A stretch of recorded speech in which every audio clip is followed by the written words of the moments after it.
cuantos bobitos con esos cuentitos de gangster que solo se quedan en parla. Mientras que nosotros, si hablamos de putas, podemos mostrarlas. Escucho sus temas y pienso en terapia, no me pueden generar tanta rabia. Hoy te critican, mañana se acercan con la excusa de todos cambian. Pensé que era más complicado, ahora entiendo por qué hay tantos tarados batiendo la de que son John Beef, pero contra mí se van a ir bifiados. En su círculo son todos cuadrados, eso lo tengo bien claro. Muchos están en la cima, pero solo yo estoy parado.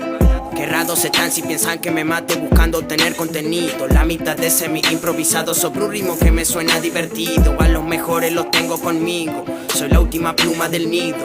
Ese disparo sin ruido que no da lugar a que haya testigos. Dejen de hacer este tipo de cosas que se ve que les sale muy exigido. De BNI, una vez más un hat-trick y se lleva el balón del partido. No se equivoquen, parece que están confundidos, porque mi estilo no es hacer trap, es hacer rap y tener la comodidad de hacer un trap tranquilo.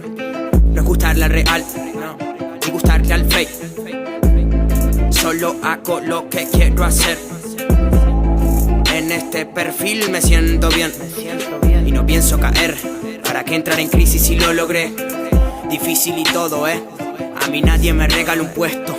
Me es inevitable serles honesto. Por cierto, me arriesgo al decir que les alcanzarían 10 intentos, o mejor dicho, el doble de recursos que yo, porque jamás llegarían a hacer esto. Stop, que esto es solo para los expertos, y hablo de saber al respecto, no de un secundario completo. No hablen de vecindarios si no son del gueto, ni de sicarios si no hay presupuesto. Perdón, pero si yo mintiera me daría vergüenza rapearle al micrófono mis textos. No es gustarle al real, ni gustarle al fake. Solo hago lo que quiero hacer. En este perfil me siento bien y no pienso caer. ¿Para qué entrar en crisis si lo logré? Difícil y todo, difícil y todo, ¿Para qué entrar en crisis si lo logré? Difícil y todo,